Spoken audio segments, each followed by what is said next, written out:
सदगुरुदेव भगवान की, व्यास जी महाराज की, जगत जननी दुर्गा मैया की, भूत भावन भोलेनाथ की, श्री हनुमान जी महाराज की, सदगुरुदेव भगवान की जय जय श्री राधे श्याम। सभी भक्त यथा स्थान विराजमान हों, अपने अपने सुनिश्चित स्थान को बड़ी सावधानी से बैठ करके, बड़े ही प्रेम से शांति से बैठ करके आज की दिव्य रश्मि कथा का हम सभी बड़ी ही सुंदर बेला हम सबके मध्य में उदय होकर के आई है। आज तृतीय दिवस की दिव्य बेला में हम सभी प्रवेश कर रहे हैं। बड़े ही सौभाग्य का विषय है कि परम पावनी अमृतमयी ज्ञान गंगा श्रीमद् भागवत भागीरथी ज्ञान गंगा का आज तृतीय दिवस है। आप सभी भक्त जो भी भक्त यहाँ पर पधारे हैं उन सभी भक्तों का हार्दिक अभिनंदन, हार्दिक स्वागत। और आप सभी से हमारा यही निवेदन रहेगा कि आज इस दिव्य रसमयी कथा का हम जो रसस्वादन करने जा रहे हैं उसमें से जरूर कोई ना कोई ऐसी ठाकुर जी की लीला को अपने हृदय में बसाएं जिससे हमारे जीवन का कल्याण हो और हमारे जीवन में ऐसा मार्ग हमको प्राप्त हो जिस मार्ग के लिए हम संसार में आए हैं। क्योंकि भगवान भूत भावन भोलेनाथ ठाकुर जी का जब भजन करते हैं और जब माँ पार्वती उनसे पूछती हैं कि प्रभु आप किसका भजन कर रहे हो, आप तो संसार को चलाने वाले हैं फिर भी आप किसका भजन करते हैं, तो वो कहते हैं कि मेरे ऊपर भी कोई है, वो कोई और नहीं साक्षात भगवान प्रभु श्री राम हैं। और भोलेनाथ कहते हैं कि उमा कहूँ मैं अनुभव अपना, सत्य हरि भजन जगत सब सपना। इस संसार के जितने भी हमारे रिश्ते नाते हैं सब फीके हैं, केवल भगवान का नाम ही सत्य है। और एक विशेषता और देखिए आप कि जब सबको पता है कि भगवान का नाम सत्य है, फिर भी अगर कोई आपसे शादी विवाह के समय बोल दे कि राम नाम सत्य है तो आप लाठी डंडे चल जाते हैं, जबकि व्यक्ति जानते हैं कि राम नाम सत्य है। तो ऐसे ही उस जो हमारे मन में कुंठा बैठी हुई है, जो हमारे मन में मलिनता है, उस मलिनता को दूर करके केवल हम उस पवित्र नाम को याद करें जो पूज्य महाराज श्री से हमें प्राप्त हो रहा है। उस सत्संग का जो क्षण होता है, कहते हैं अन्न का कण और सत्संग का क्षण कभी व्यर्थ नहीं जाना चाहिए। तो श्रीधाम वृंदावन से पधारे हम सबके मध्य में परम पूजनीय परम आदरणीय हमारे हम सबके आचार्य मनमोहन मिश्र जी महाराज के दिव्य मुखारबिंद से, जिन पर साक्षात बांके बिहारी लाल की असीम अनुकंपा है, श्री राधा रानी की विशेष कृपा जिन्हें प्राप्त है, उस कृपा को बरसाने के लिए आज हम सबके मध्य में विराजमान हैं। कहते हैं भागवत जी वहीं विराजमान होती हैं जहां वृंदावन होता है, या जहां वृंदावन होता है वहां भागवत जी विराजमान होती है। तो ये 7 दिन के लिए आपका जो ग्राम बिनौरा है ये वृंदावन बन चुका है। अब तो आप इस वृंदावन में रह रहे हैं तो आपको राधे राधे तो बोलना ही पड़ेगा। तो जब महाराज श्री कहते हैं कथा के मध्य में राधे राधे, तो आप सभी लोग जोरदार से राधे राधे बोला करें। इससे क्या है, आपके हृदय में जो भक्ति विराजमान है वो प्रकट होकर के भगवान से जब संपर्क हो जाएगा तो आप भी ठाकुर जी के हो जाएंगे। तो आइए चलते हैं परम पूज्य महाराज श्री की ओर और एक बार सभी जोरदार तालियां बजा करके महाराज श्री का अभिवादन करेंगे और बोलेंगे बोले बांके बिहारी लाल की जय हो। जय श्री राधे, जय श्री श्री राधा रानी सरकार की।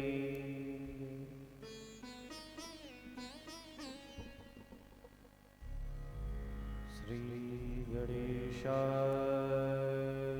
नमः।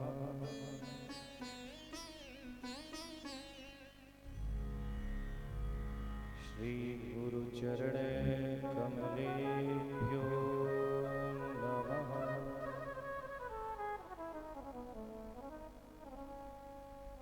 श्री कालिया मर्दनो विजयते।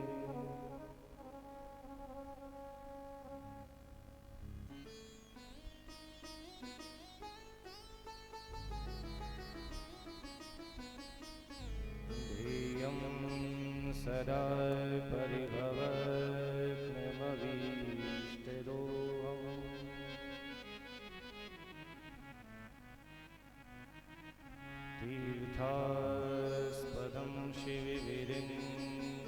तं शरण्यम्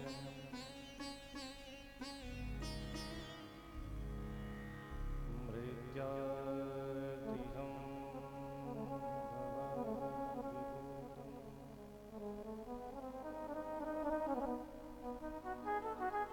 वन्दे महापुरुषते चरणारविन्दम्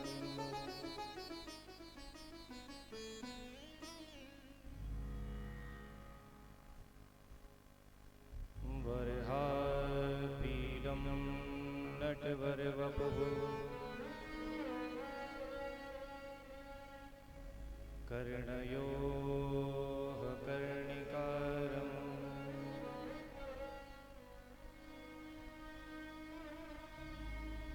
बिभ्रद्वासः कनककपिशं वैजयन्तीं च मालाम्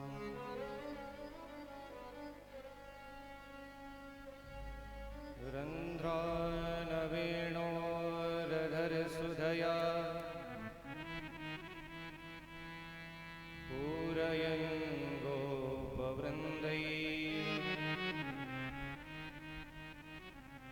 वृन्दारण्यं स्वपदरमणं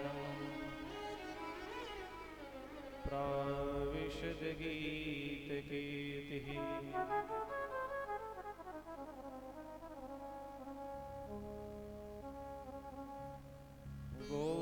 गोपालबालं भुवनैकपालम्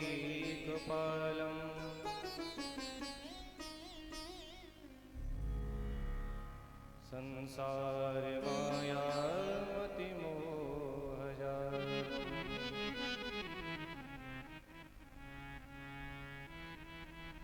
यशो विशालं शिशुपालकालम्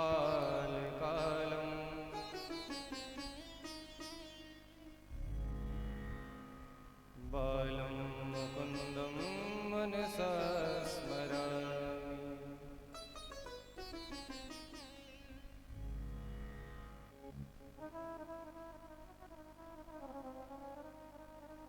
गुरुर्ब्रह्मा गुरुर्विष्णुः गुरुर्देवो महेश्वरः गुरुर्साक्षात् परब्रह्म तस्मै श्रीगुरवे नमः।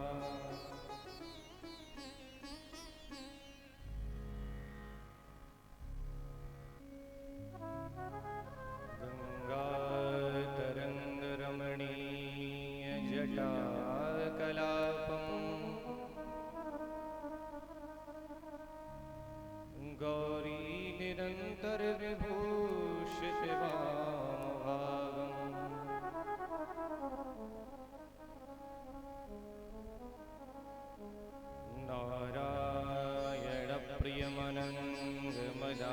नारायणप्रियमनङ्गमदापहारम् वाराणसीपुरपतिं भज विश्वनाथम्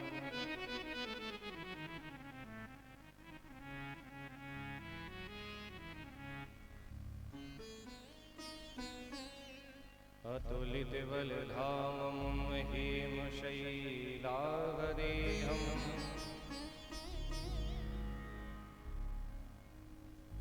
धनुजवनकृशानं ज्ञानिनामग्रगण्यम्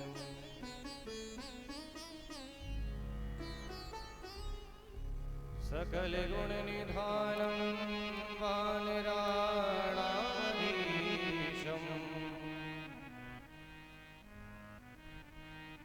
रघुपतिप्रियभक्तं वातजातं नमामि।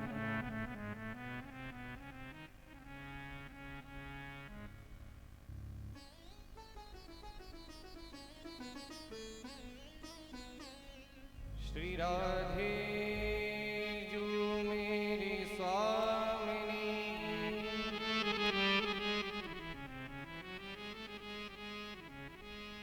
मैं राधे जो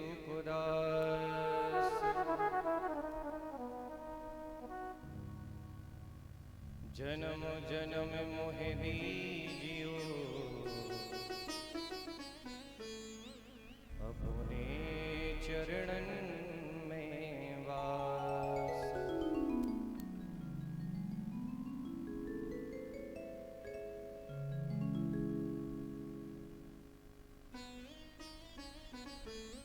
लाखों बार हरि हरि कहो, एक बार श्री हरिदास। अति प्रसन्न श्री लाडली, सदा विपिन को वास।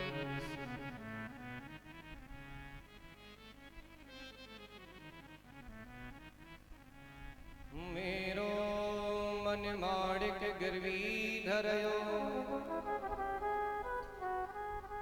श्री मनमोहन के पास।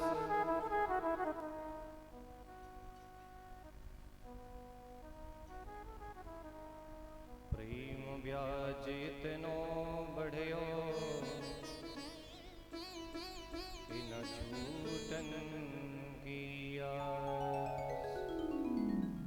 वृंदावन बिहारी लाल की जय हो, श्री राधा रानी सरकार की जय हो, भूत भावन भोलेनाथ की जय हो, जगत जननी जगदम्बा मैया की जय हो, श्रीमद् भागवत महापुराण की जय हो। जय जय श्री राधे।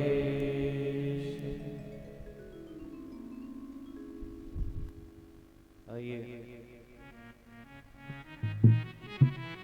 तृतीय दिवस की वेला में प्रवेश करने से पहले मन और वाणी को पवित्र करते हुए कुछ क्षणों के लिए भगवान नाम संकीर्तन सभी लोग भगवान नाम संकीर्तन करेंगे ताली की सेवा करते हुए। गोविंद मेरो है, गोपाल मेरो है, गोविंद मेरो है, गोपाल मेरो है, गोविंद मेरो है, गोपाल मेरो है। दीवा के बिहारी नंदलाल मेरो है, दीवा के बिहारी नंदलाल मेरो है। प्यार गोविंद मेरो है, गोपाल मेरो है। जय हो गोविंद मेरो है, गोपाल मेरो है, गोविंद मेरो है, गोपाल मेरो है, गोविंद मेरो है, गोपाल मेरो है। हरि हो।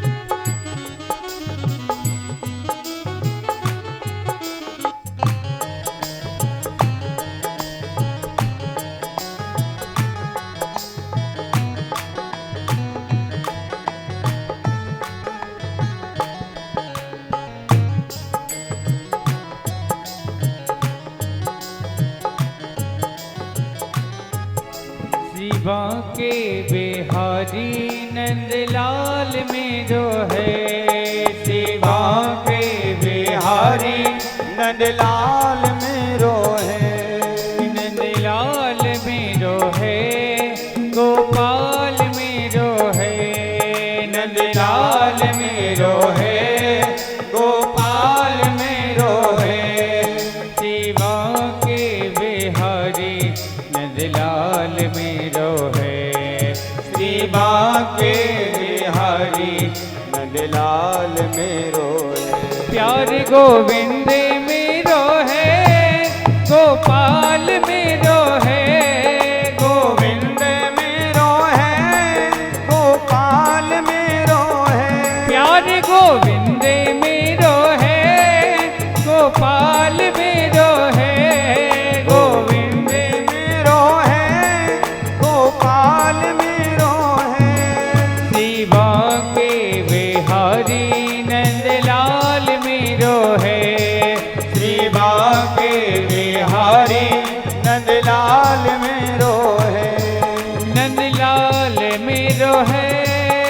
गोपाल मेरो है, नंदलाल मेरो है, गोपाल मेरो है।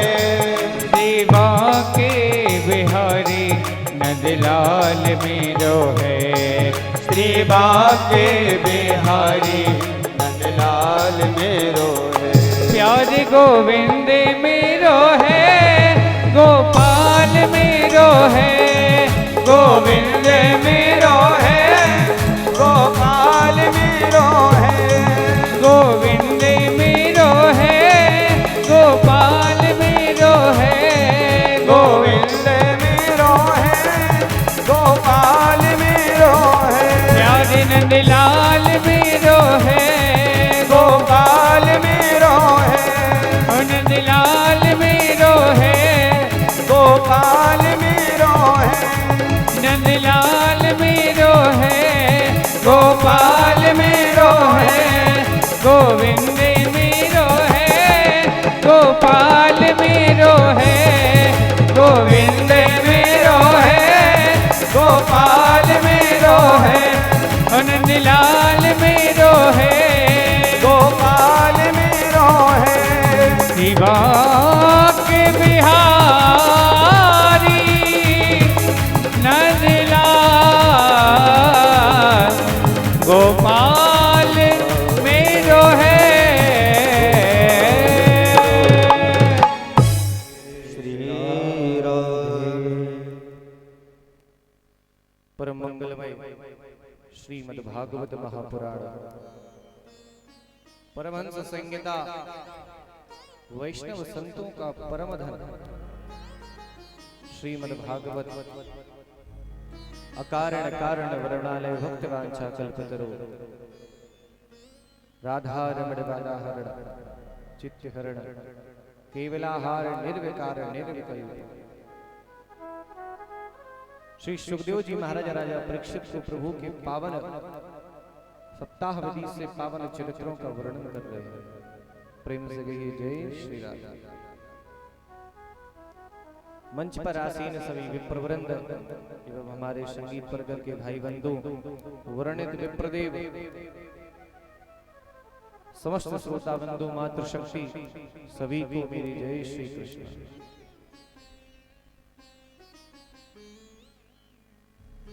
परम सौभाग्य का विषय है कि आज भगवान भागवत भगवान की हम तृतीय दिवस की बेला में प्रवेश कर रहे हैं। पावन धाम बिनौरा में भूत भावन भोलेनाथ के सन्मुख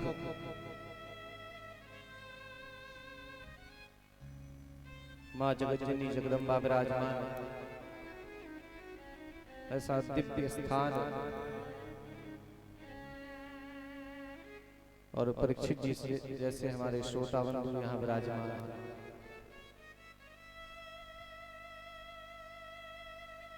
ये जो भागवत है ये देव दुर्लभ कथा है, परंतु कलयुग में बड़ी सरलता से जन जन तक ये, जिस प्रकार रामचरितमानस है जनग्राही, वैसे ही भागवत जी अब भी जन जन तक पहुंच रहे हैं।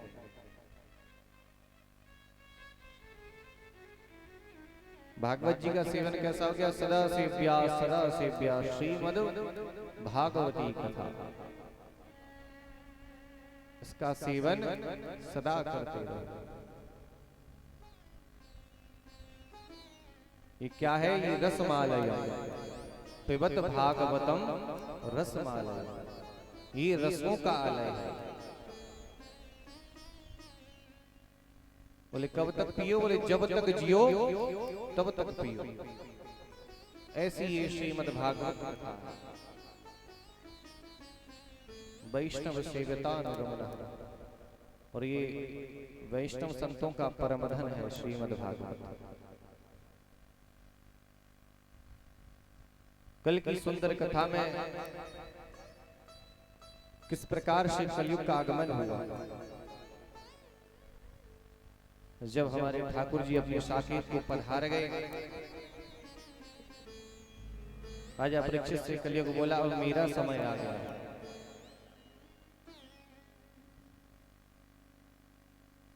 कलयुग में बहुत सारी अवगुण है, परंतु उसमें एक बहुत अच्छा गुण भी है। गुण क्या है? कि यत् फलम नास्ति तपसा न योगेन समाधिना तत्फलम लभते सम्यक् लोकेशव कीर्तना। यत् फलम नास्ति तपसा न योगेन समाधिना। जो फल बड़े बड़े योगियों को योग करने से मिलता था,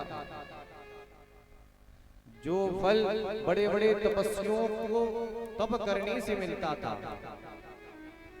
परंतु कितनी सरलता से भगवान ने कह दिया कलौ केशव कीर्तना। कलयुग केवल नाम आधार, सुमिर सुमिर नर उतर ही पार। केवल भगवान का गुणगान करना, केवल भगवान का नाम लेना है। कीर्तन भक्ति सबसे उत्तम भक्ति बताई गई है। नवधा भक्ति होती है ना, श्रवणम कीर्तनम यस्य स्मरणम पाद सेवनम अर्चनम वंदनम दास्यम सख्यमात्म निवेदनम। ये सब भक्ति की सीढ़ियां हैं।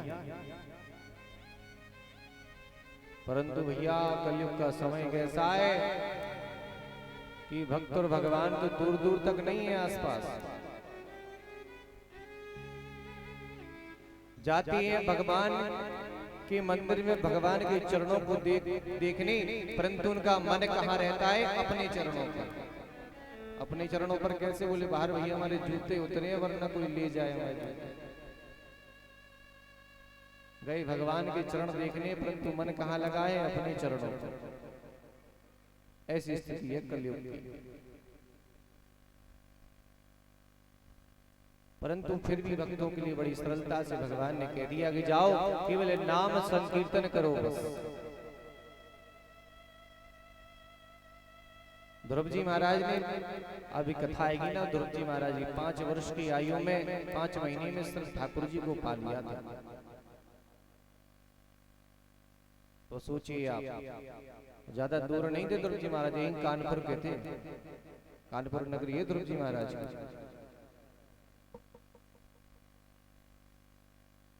बड़े बड़े साधुओं को ठाकुर जी के दर्शन नहीं हुए, परंतु ध्रुव जी महाराज ने केवल उनकी जिद थी कि हमें गोविंद की प्राप्ति करनी ही है।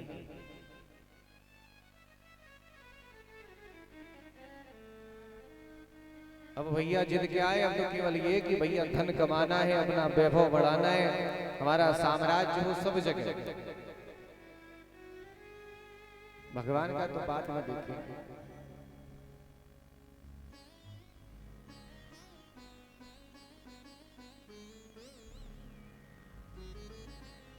एक दिन में एक माला ठाकुर जी के नाम की नहीं निकलती। आज निकली, आज की किसी ने माला करके आए। कल कहा था कि भैया एक माला जरूर करना भगवान के नाम।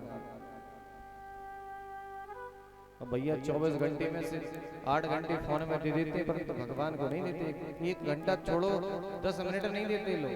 10 मिनट में हो जाती है एक माला भगवान की। एक क्या, उसमें तो 10 हो जाएंगे। केवल नाम संकीर्तन तो ही करना है। कौन सा आप गायत्री का जप कर रहे हैं कि महामृत्युंजय की माला कर रहे हैं?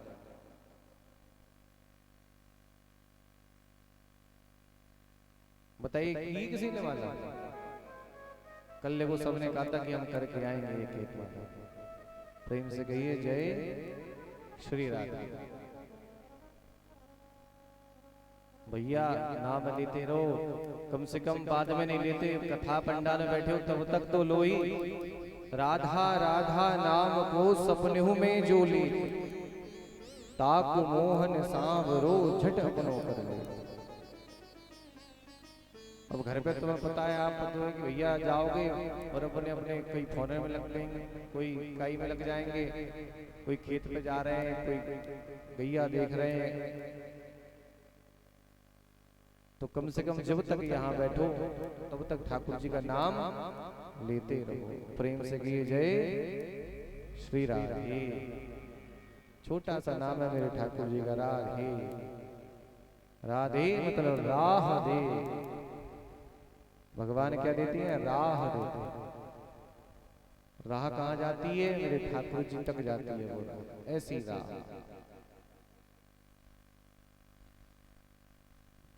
श्री सुखदेव जी महाराज से प्रश्न किया राजा परीक्षित ने कि प्रभु म्रियमाण पुरुषम किम कर्तव्यम। जब मध्य में विराजमान हुए आकर श्री सुखदेव जी महाराज कि म्रियमाण पुरुष को क्या करना चाहिए। सुखदेव जी महाराज बोले बहुत कल्याणकारी प्रश्न किया है, ये कलयुग में बहुत काम आएगा, क्योंकि कलयुग में आयु बहुत कम हो जाएगी। पहले लोग हजारों लाखों वर्षों जीते थे, फिर हजारों हुए, फिर 10,000, हम कितने जीते हैं? 100। और समय कम होगा तो कितने बचेंगे? 10, केवल 10 वर्ष।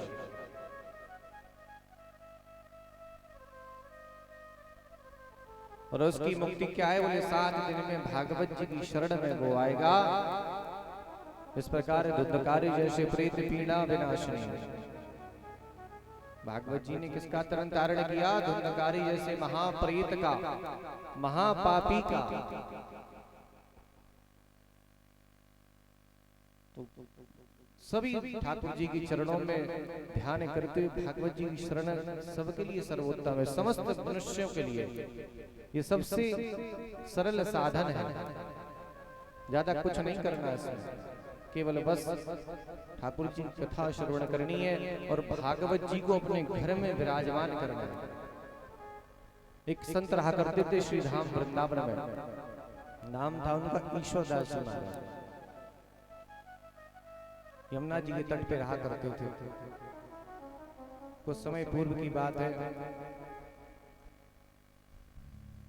भागवत जी कुटिया में विराजमान कर रखी थी। अब भक्त आते रहते हैं तो उनके पास कई भक्त आते थे। एक सज्जन ने पूछा प्रभु, और उनका नियम था कि नित्य भागवत जी का पूजन अर्चन करते थे, पुष्प इत्यादि से पूजन करते थे। सज्जन बोले प्रभु आप तो कभी विद्यालय में पढ़ने नहीं गए, आपने तो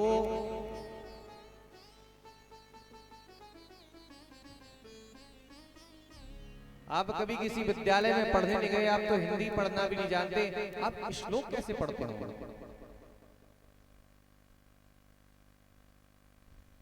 संत ने कहा देखिए भैया, हम विद्यालय में पढ़ने भी नहीं गए, हम हिंदी भी नहीं जानते और हमें श्लोक पढ़ना भी नहीं आता, परंतु श्लोक की चिंता तो तुम करो, हमें तो उस श्लोक की चिंता करनी है। यहाँ तो जैसा कट रहा है कट जाएगा, यहाँ तो जो चल रहा है वो चलता रहेगा, परंतु हमें ठाकुर जी के धाम जाना है, ठाकुर जी के घर जाना है। और भैया ऐसा चमत्कार हुआ कि उसी भागवत जी से 12 वर्ष बाद साक्षात मेरे ठाकुर जी ने प्रकट होकर उन्हें दर्शन दिया। ऐसी भागवत जी से केवल नित्य अर्चन वंदन करने से, वो पढ़ते भी नहीं थे, ऐसी महिमा है भागवत जी की। उसी भागवत जी में से उन्हें 12 वर्षों बाद ठाकुर जी के दर्शन हुए और अंत में ठाकुर जी का धाम गोलोक धाम उन्हें प्राप्त हुआ। प्रेम से कहिए जय श्री राधा।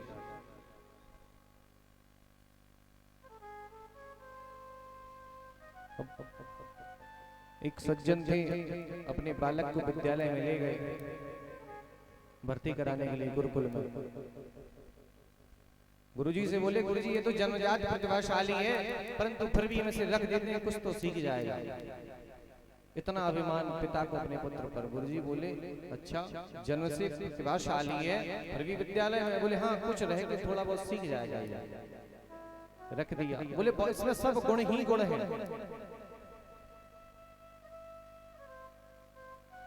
अब भैया विद्यालय में रहा, उसके कुछ समय बाद पिताजी पुनः पधारे। बोले गुरुजी बताइए कैसा है हमारा बालक? गुरुजी बोले सब बढ़िया है, केवल इसमें 2 अवगुण है।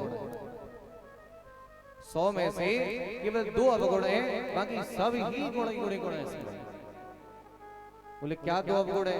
बोले एक तो इसमें खुद की अकल नहीं है, दूसरी किसी की मानता नहीं। एक तो खुद की अकल नहीं है और दूसरे की मानता नहीं है।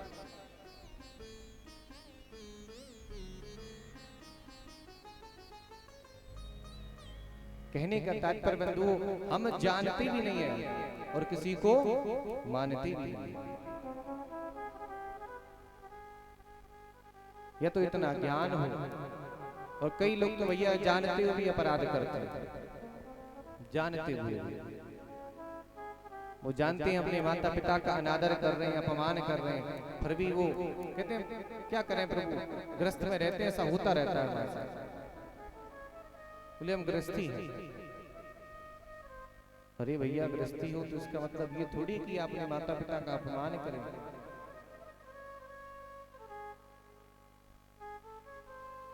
परंतु ऐसा समय ही है, सत्यम नास्ति तपः शौचम दया दानम न विद्यते उदरम भरिणो जीवा बराकाह कूट भाषण। केवल व्यक्ति क्या कर रहा है, उदर पेट भरने के लिए झूठ बोल रहा है, एक दूसरे को काटने में लगा है,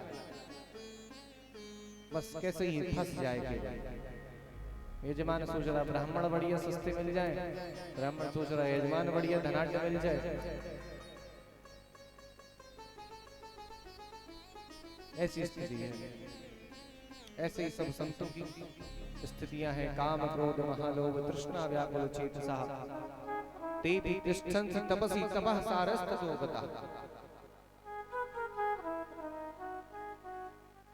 परंतु ठाकुर जी ने बड़ी कृपा की, कलयुग पर के केवल नाम का सहारा दे दिया, और हम लोग उस सहारे को भी सहारा नहीं बनाते कि चलो इससे हमारा बेड़ा पार हो जाएगा।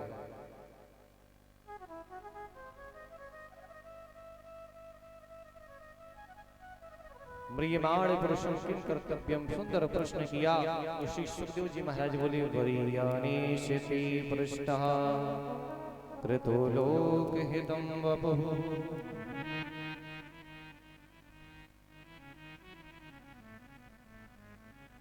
बोले सीढ़ी क्या है भगवान को पाने की?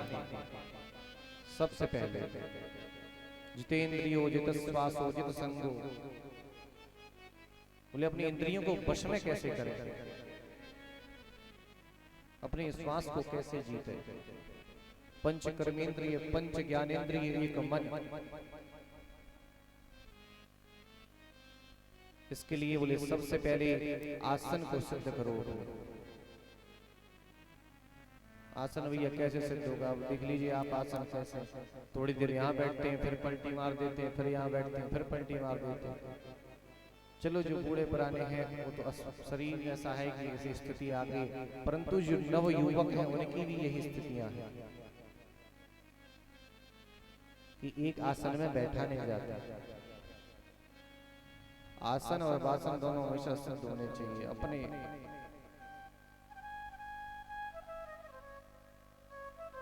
जब तक आसन को नहीं जीत सकते, बोले इसकी सीढ़ी है ध्यान धारणा।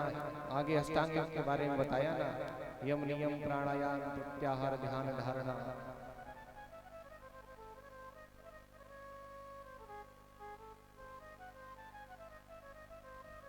एक आसन में बैठकर पूजा करनी चाहिए। कोई भी कार्य करे हम आसन को बार बार न बदलें।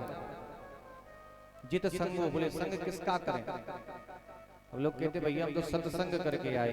प्रेम से कहिए जय श्री राधे। सत्संग क्या होता है अब ये भी सुनिए आप। सत्संग यहाँ पूरे संसार में बिरले लोग करते हैं, जो महामनीषी होते हैं वो लोग। सत्संग का मतलब ये नहीं होता कि आप यहाँ आ गए और अपने कथा सुनिए सत्संग हो गया। सत्संग का मतलब वो जो सत्य का जो संग करे उसे सत्संग कहते हैं। अब ये तो क्या ये प्रवचन हो गए, प्रामाण्य सुंदर वचन माने जो हम आपको सुना रहे हैं, ये सुंदर वचन है। ठाकुर जी की कथा ये सत्संग नहीं है। बोले भैया हम सत्संग में जाते हैं, मतलब वहां कथा सुनने जाते हैं या कीर्तन में जाते हैं, तो बोले सत्संग में जाते हैं। सत्संग कहते हैं भैया सत्य का जो संग करे। और आज का समय तो आप जानते हैं सत्य कौन कितना बोलता है। कल बताया था किस प्रकार झूठ बोला जाता है। साधारणता कि कहीं खड़े बोले भैया बस अभी आ रहे हैं, अभी घर से निकले भी नहीं है, बोले अभी आ रहे हैं। फोन से ही बहुत झूठ बोला जाता है, जबकि इससे कोई लाभ नहीं है। हम ये भी जानते हैं इसके कितना लाभ होगा। कि रास्ते में नहीं, अभी हम बैठे हुए हैं तो क्या वो थोड़ी ये कहेगा भैया जल्दी आ जाओ, परंतु फिर भी ये जो मानव है ये मानता नहीं है। पहले आसन को, फिर श्वास को, जितश्वास हो जितेंद्रिया। जब आप श्वास को जीत लेंगे, नित्य हर व्यक्ति को प्राणायाम करना चाहिए। 21,625 बार एक स्वस्थ प्राणी सांस लेता है। अब आप जितनी सांस बचा सकते हैं प्राणायाम में, उतनी ही सांस आपकी आयु में बढ़ जाएगी। ये हम नहीं कह रहे, ये भागवत जी कह रहे हैं। अब विचार करिए, मान लो उतनी आपने 1 मिनट अगर प्राणायाम किया तो कितनी सांस बच गई आपकी? 20 सांस 30 सांस बच गई, इतनी ले पाते होंगे आप। अब इक्वल टू आप पूरे जोड़ दीजिए, हर महीने का, हर साल का, कितनी सांसें आप बढ़ा लेंगे। जितनी ज्यादा आपकी सांस पर आपका नियंत्रण होगा, जितश्वास हो, उतनी ज्यादा आपकी आयु में वृद्धि होगी। आसन को जीतेंगे, संग संतों का करेंगे। जित संगो, कैसा? जिसने आसन को जीत लिया हो, जिसने इंद्रियों को अपने वश में कर रखा हो, ऐसा संग। ऐसा संग नहीं कि भैया बस केवल मदिरालय तक का संग है, उसके बाद छोड़ देते हैं, ले जाओ अपने घर पहुंचो।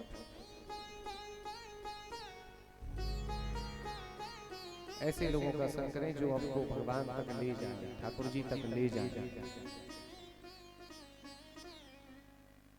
देखिए, भजन का मतलब ये नहीं कि आप बाबा जी हो जाएं और बोले अब हमने घर बार त्याग दिया है, उसे ही कहते हैं संत। गृहस्थ सबसे बड़ा था। 4 जो आश्रम है ना, ब्रह्मचर्य, गृहस्थी, वानप्रस्थ और सन्यासी। 25 वर्ष तक व्यक्ति को ब्रह्मचर्य का पालन करना चाहिए।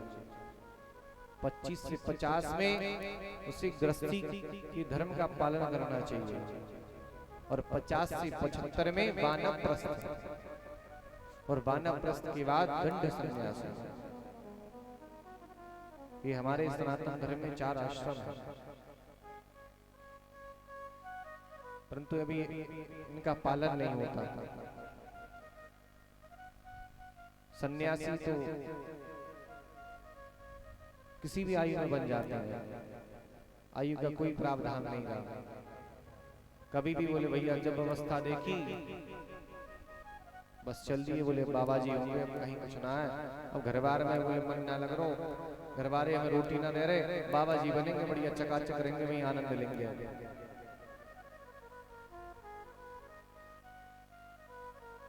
ये कलयुग की स्थितियां हैं। पहले ऐसे संत नहीं होते, पहले आश्रमों का पालन होता था, लोग तपस्या करते थे। तपस्या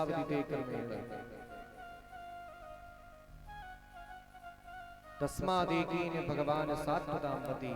इन सबको जीत कर ठाकुर जी की एक प्रथम सीढ़ी है ये सब चढ़ने की, ठाकुर जी तक पहुंचने की। इतना आपको करना पड़ेगा। प्रेम से कहिए जय श्री राम। सुखदेव जी महाराज ने सुंदर मंगलाचरण किया।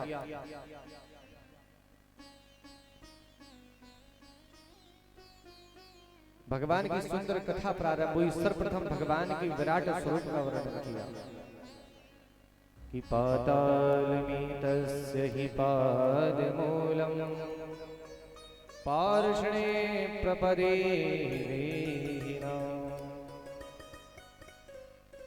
भगवान का विराट स्वरूप कैसा है?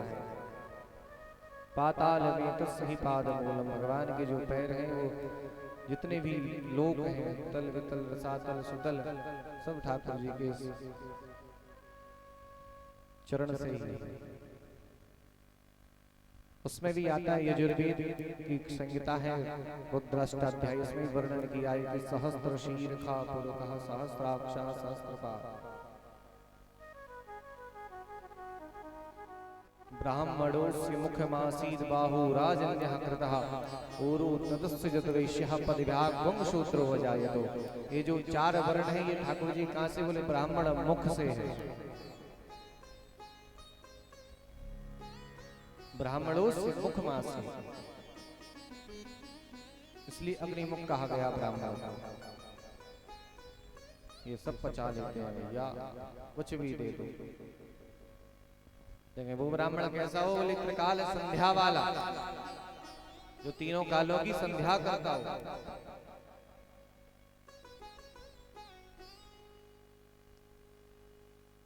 ब्राह्मणों से मुखमासीद बाहु राजन्यः करता। बाहु से कौन है? बोले क्षत्रिय, तभी तो कहा जाता है क्षत्रिय रक्षा करेगा। ऊरु तदस्य जतवैश्यः, जंघा से कौन है? वैश्य। पदव्याग्वं शूद्रो वजायतो, और पैर से कौन है? बोले शूद्र। ये भगवान के शरीर के अंग हैं 4। ये कोई वर्ण व्यवस्था अभी से नहीं है, ये ठाकुर जी के स्वरूप का वर्ण होता है, उसी में आता है। बोले जो नदियां हैं ये ठाकुर जी का रक्त है, ठाकुर जी की रोमावलियां हैं, ये सारी प्रकृति है। जो आप वृक्ष देख रहे हैं हरे भरे, ये ठाकुर जी की रोमावलियां हैं। कल बताया ना 4 मिले 64 खिले 20 रहे कर जोर भक्तन से, जो भक्त मिले तो बिकसे 7 करोड़। 7 करोड़ तो हम और आपके अंदर है, 3.5 करोड़ आपके, 3.5 करोड़ दूसरे भक्त के। परंतु ठाकुर जी की रोमावली अनन्य है, उनका तो विराट स्वरूप है।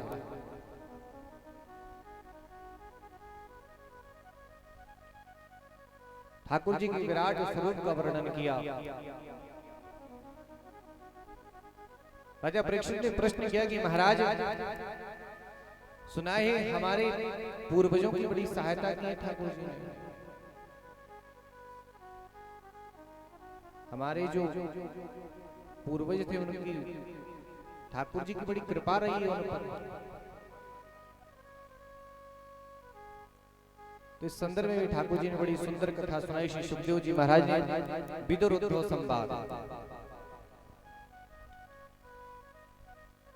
कि जब विदुर जी महाराज पुनः हस्तिनापुर पर हरे और भगवान अपने लोक को जा चुके थे,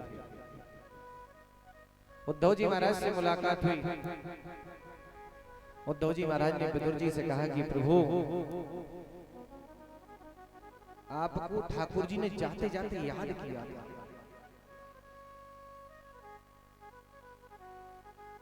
ठाकुर जी ने जाते जाते विदुर जी को याद किया। अब तो भैया विदुर जी ब्रह्म में कातर हुए, कहने लगे अरे मैं कितना बड़ा भागा कि ठाकुर जी ने जाते जाते मुझे याद किया और मैं उनके दर्शन भी नहीं कर पाया। इस जीवन का क्या है? ये सांस व्यर्थ है, ये जीवन व्यर्थ है, क्योंकि भगवान जिसको याद करें और वो भगवान को देख ना पाए, भगवान से मिल ना पाए, उससे बड़ा कोई अभागी हो ही नहीं सकता। आज विदुर जी महाराज खुद को बड़ा अभागा महसूस कर रहे हैं।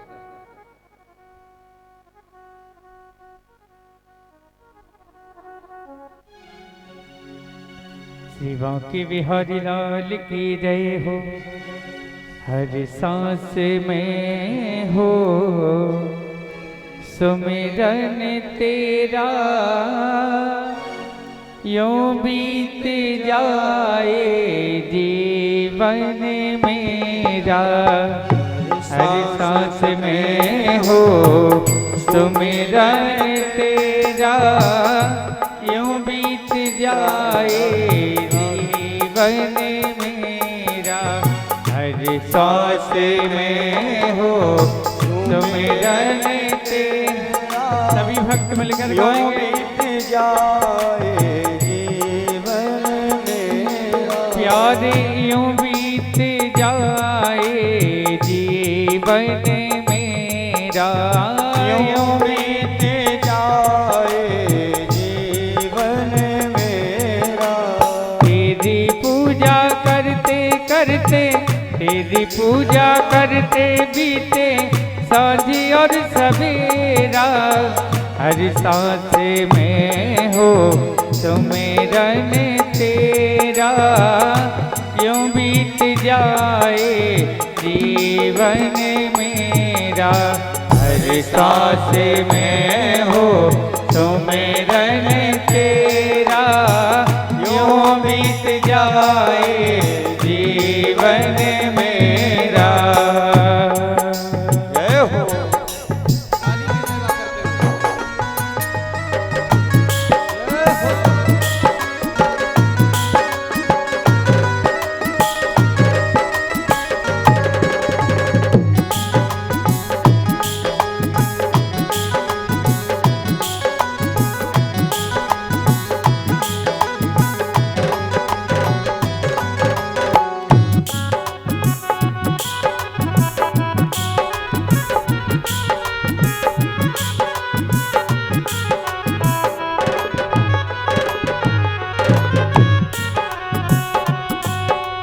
नैनों की खिड़की से तुमको पल पल में निहारूं, नैनों की खिड़की से तुमको पल पल में निहारूं, नैनों की खिड़की से तुमको पल पल में निहारूं, नैनों की खिड़की से तुमको पल पल में निहारूं, मन में बिठा लूं तेरी आरती उतारूं, मन में बिठा लूं तेरी आरती उतारूं, प्यारे मन में बिठा लूं तेरी आरती उतारूं, मन में बिठा लूं तेरी आरती उतारूं, डाले रहूं तेरे चरणों में डेरा, डाले रहूं तेरे चरणों में डेरा,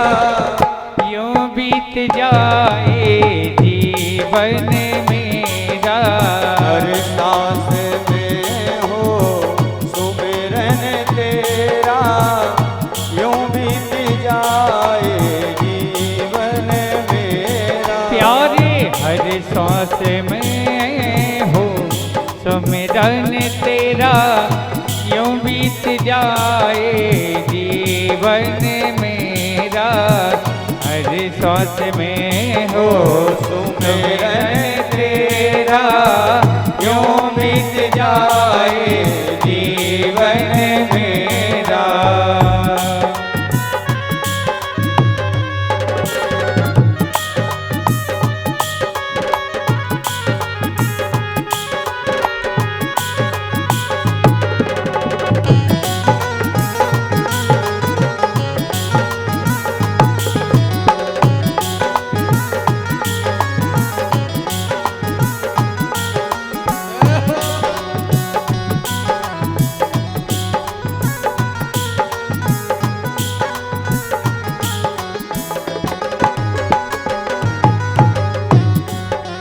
जो भी तेरा प्यारा हो वो मेरे दिल का प्यारा हो, जो भी तेरा प्यारा हो वो मेरे दिल का प्यारा हो, जो भी तेरा प्यारा हो वो मेरे दिल का प्यारा हो, जो भी तेरा प्यारा हो वो मेरे दिल का प्यारा हो, मेरे सर का ताज मेरी आँखों का तारा हो, मेरे सर का ताज मेरी आँखों का तारा हो, ओ मेरे सर का ताज मेरी आँखों का तारा हो, मेरे सर का ताज मेरी आँखों का तारा हो।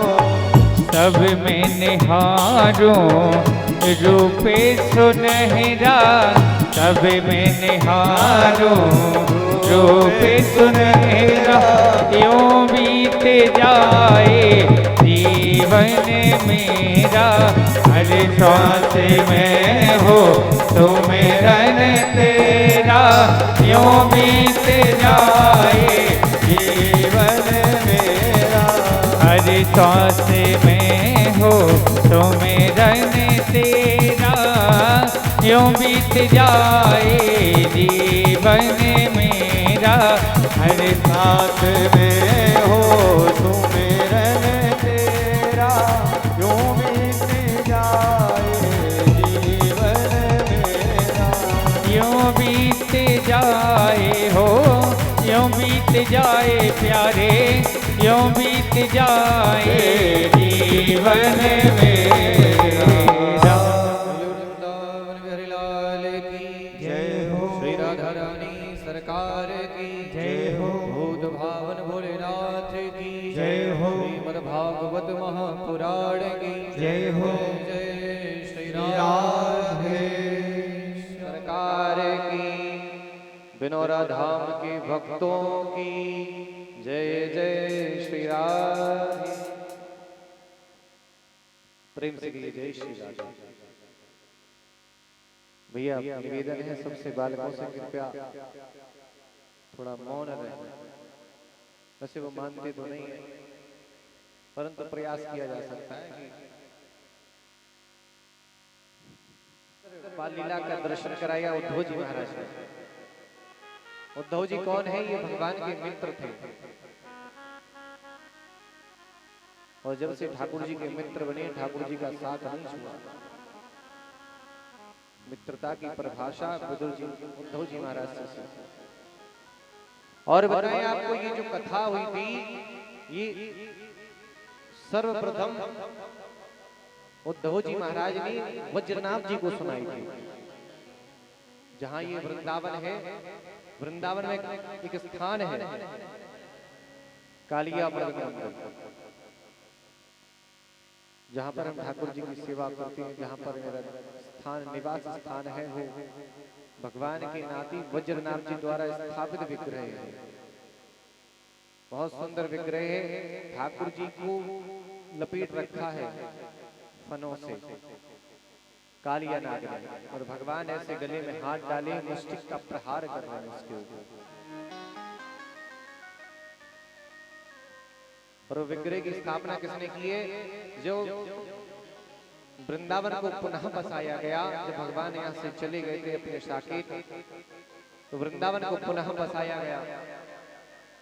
तो वही यमुना जी से विग्रह जिस प्रकार की लीला ठाकुर जी ने अंदर की थी वही वैसा ही विग्रह वहां प्रकट हुआ।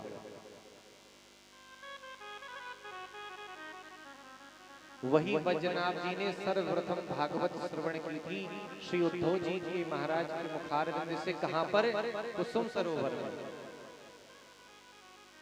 कुसुम सरोवर कहाँ है पता है आपको? वह कोई कुसुम सरोवर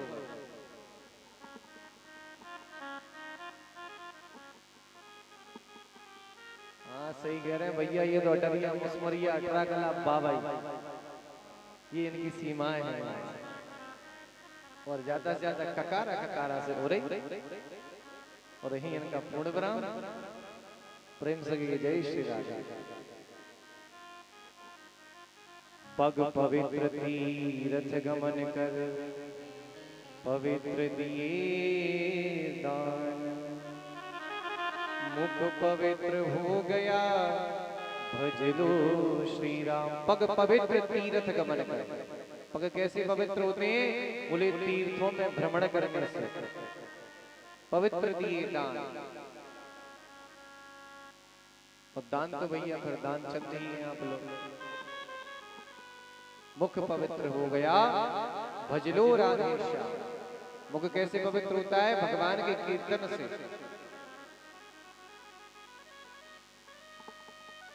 जो वृंदावन की भूमि है विशेष भूमि है। भगवान भोलेनाथ के त्रिशूल पर है।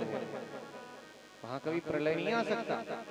एक काशी एक ब्रजमंडल, यहाँ कभी प्रलय नहीं आता। ये पृथ्वी पर नहीं है, ये भगवान के त्रिशूल पर है, भोलेनाथ के त्रिशूल पर। ऐसे हमारे भूत भावन भोलेनाथ स्वयं धारण कर रखे हैं। यहाँ पृथ्वी मैया का बस नहीं चलता।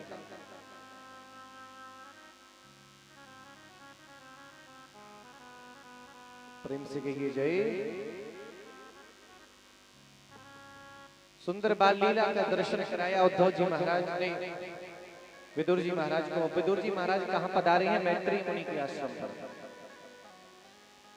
विदुर तीर्थ यात्रायाम मैत्री अनात्मनो कथम।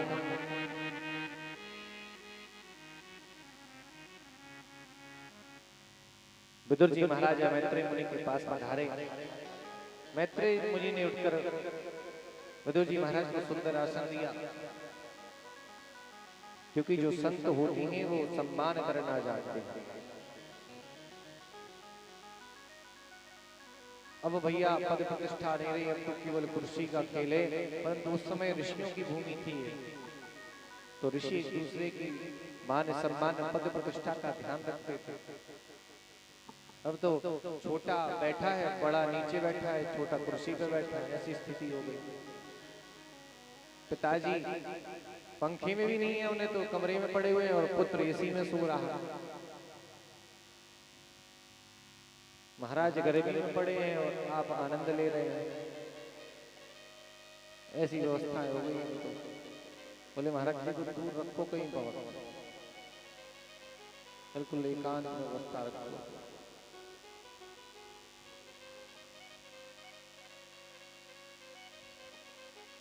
यजमान जी चकाचक आनंद ले रहे हैं। महाराज जी को बोले चलो, बोले चौप्यारी में परियो, वहां अच्छी व्यवस्था करेंगे, तुम्हारी टाट फट्टी गिर देंगे, वहीं रहियो तुम। और तो लोग महाराज जी रात में मछरा लेके जा रहे हैं। प्रेम से जय श्री राधे। ये तो विनोद की बात है, परंतु ये सत्य है कि ये समय है कुर्सी का है। पहले जो वयोवृद्ध होता था, जो ज्ञान में वृद्ध होता था, उसका सम्मान होता था, परंतु अब क्या है, अब जो धनाढ्य है, जितना धनवान है, उसका उतना सम्मान है। ऐसी स्थितियां हो गई हैं।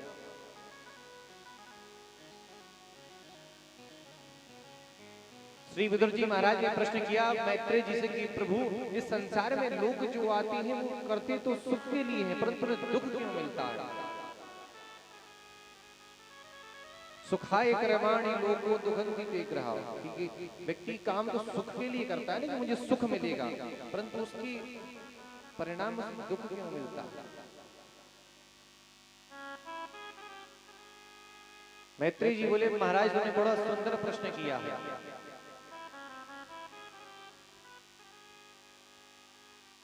आप कोई साधारण मनुष्य नहीं है, आप साक्षात यमराज के अवतार हैं। उन्हें पूर्व जन्म याद दिलाया कि पूर्व में क्या थे विदुर जी महाराज। यमराज के अवतार थे, मांडव ऋषि का श्राप था कि जाओ 100 वर्षों तक तुम पृथ्वी पर रहो और पाप से बचकर दिखाओ। देखिए हमसे भी अनजाने में कई पाप हो जाते हैं, कोई चींटी मर जाती है, किसी प्रकार से हत्या हो जाती है, परंतु उसका प्रायश्चित बताया गया है। उसका प्रायश्चित क्या है कि एक गौ को रोटी खिलाओ, एक कुत्ते को खिलाओ, 5 रोटी रोज निकालनी चाहिए। परंतु आज की स्थिति क्या होगी भैया, पहले तो अपने बालक को खिला देते, बोले पहले इन्हें खिलाओ, गौ को तो बाद में देखेंगे। निकलती है गौ की रोटी, बहुत कम घरों में निकलती है, आज ऐसी स्थिति हो गई है। लेकिन पूर्व के समय में देखिए गौ के लिए रोटी रोज निकला करती थी। कौआ को रोटी डाली जाती थी, अब डालते कोई कौआ को रोटी? कोई नहीं डालता। पहले तो पक्षी रहे बहुत कम गए हैं, वैसी व्यवस्थाएं हो गई हैं कि पक्षियों का पहले बहुत सारे तोता हुआ करते थे, एकदम उड़ते हुए जाते थे समूह में। अब कहीं कहीं एकाधी दिखते हैं जगह जगह पर, वो भी गांव में कुछ है, बाकी शहरों में तो केवल पिंजरों में है बस।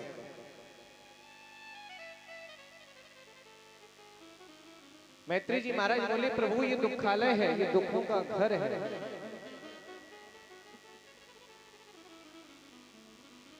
ये जो है ये दुखों का घर है।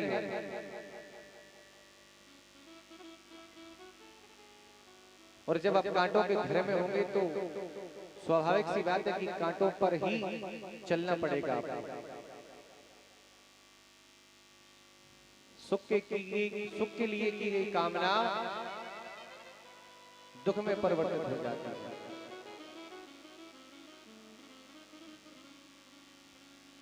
प्रेम से कहिए जय श्री राम।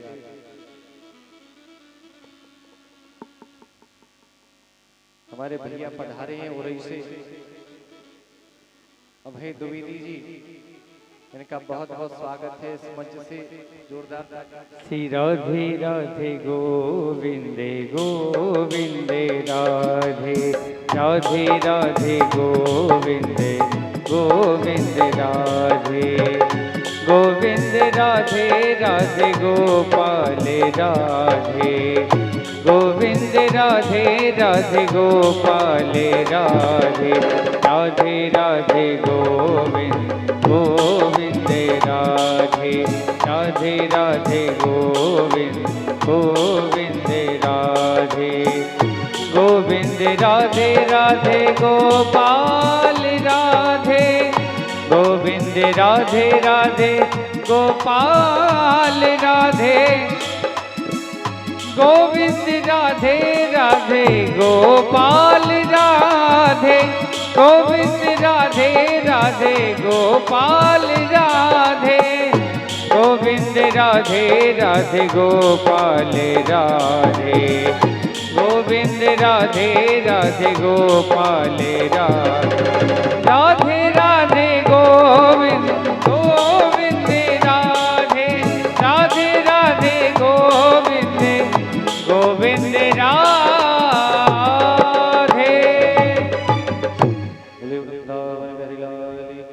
हमारे भैया अभय द्विवेदी जी एवं ब्रजनंदन भैया दोनों का बहुत बहुत स्वागत है, बहुत बहुत साधुवाद, धन्यवाद कि यहाँ आशीर्वाद देने पधारे। बड़े भ्राता है जिनका काफी स्नेह हमें मिला है और श्री धाम वृंदावन में 7 दिन भैया के साथ रहे, सुंदर कथा हुई थी।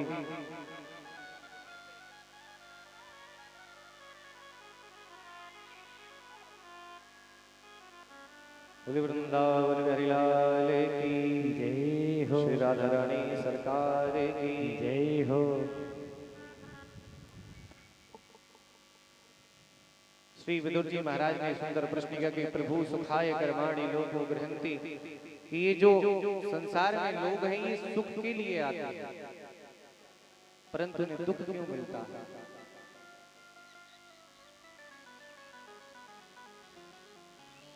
अपने अपने कर्मों का लेखा जोखा है। जो व्यक्ति आज देखिए, अगर आज बोगे आप तो इसको काटना कल पड़ेगा आपको, आज तो मिलेगा नहीं। इसी प्रकार ये जन्म जन्मांतर का फल है, कब किसको क्या मिले, किस जन्म का प्रारब्ध सामने आ जाए। अब व्यक्ति चाहता है कि हमने अभी किया वो तुरंत हमें मिल जाए, ऐसा कभी होता है? और ये संसार तो वैसे ही कहा गया है दुखालयम है, ये दुखों का घर है। यहाँ सुख की कामना, जिस प्रकार भयंकर कड़कड़ाती सर्दी में जो ब्लोवर होता है ना, उसकी हवा लगती है, गर्म हवा, तो छू के जितना जो सुख मिलता है उतना ही सुख है संसार में। कोई भी व्यक्ति हो, या चाहे कितना भी बड़ा धनवान हो, चाहे कितना भी बड़ा बलवान हो, चाहे कितना भी बड़ा विद्वान हो, देखिए संसार में ठाकुर जी आए, जब उन्हें दुख भोगना पड़ा तो हम आप क्या हैं, हम तो साधारण मनुष्य हैं। हर युग में जब राम जी आए तो सीता के वियोग में वन वन भटके, और जब हमारे ठाकुर जी आए तो किशोरी जी की याद में नित्य आंसू बहाया करते थे, ब्रजवासियों को याद करते थे, अपने गोप और गैयाओं को, ग्वाल वालों को याद करते थे। वृंदावन छोड़कर चले गए थे।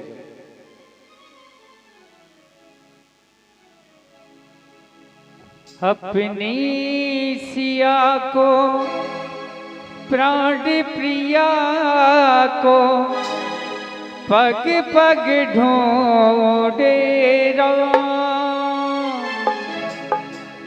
बेरहे बिथा से व्यथित द्रवित हो, बन बन भटके राम, बन बन भटके राम। अपने सिया को प्राण प्रिया को, अपने सिया को प्राण प्रिया प्रिया को पग पग ढूंढे राम, वे रहे व्यथा से व्यथित द्रवित हो, बन बन भटके राम,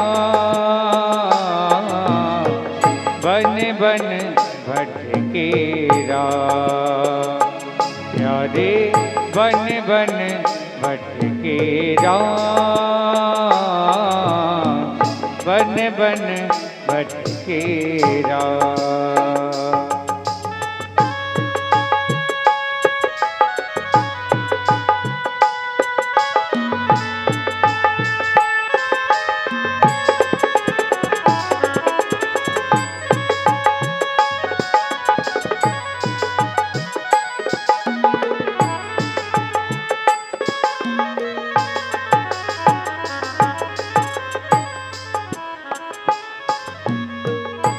हे खग मृग है मधुकर श्रेणी, तुम देखी सीता मृग नैनी। हे खग मृग है मधुकर श्रेणी, तुम देखी सीता मृग नैनी। अपनी सिया को प्राण प्रिया को पग पग ढूंढे राम, वे रहे व्यथा से व्यथित द्रवित हो, बन बन भटके राम, बन बन भटके राम, प्यारे बन बन भटके राम, प्यारे बन बन भटके राम। वृंदावन बिहारी लाल की जय हो, श्री राधा रानी सरकार की जय हो, भूत भावन भोलेनाथ की जय जय, श्री राधे श्याम। इस संबंध में बड़ी सुंदर कथा सुनाई सृष्टि के। विदुर जी महाराज ने प्रश्न किया कि प्रभु सृष्टि का क्रम क्या है?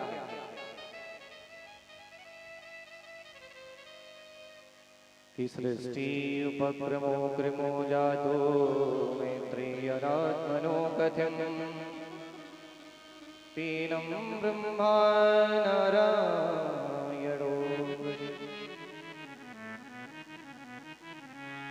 हे मैत्रेय मुनि जी, सृष्टि का क्रम क्या है?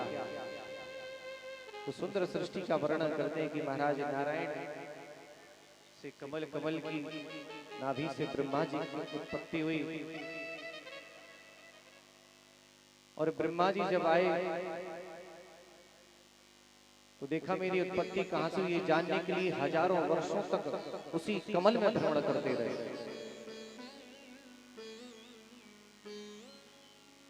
पुनः जब ऊपर आए तो जब पानी की दो बूंद गिरी तब तब वर्णमाला का 16वां और 21वां अक्षर है, तप करो तप करो।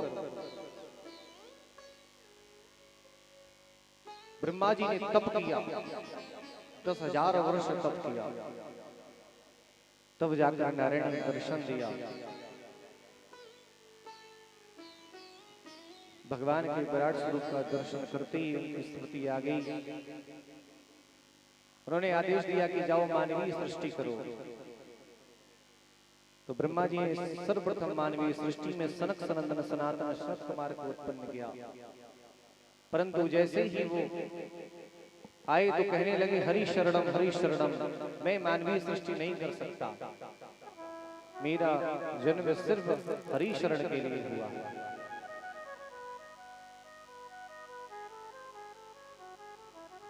फिर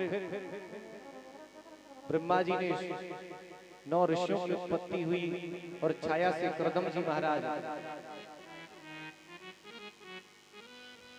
चंद्रमा वाणी से सरस्वती, इनसे भी कहा तो ये भी सभी संत बोले कि नहीं, मैं तो आजीवन ब्रह्मचारी रहूंगा और मैं भजन करने वन में जा रहा हूं।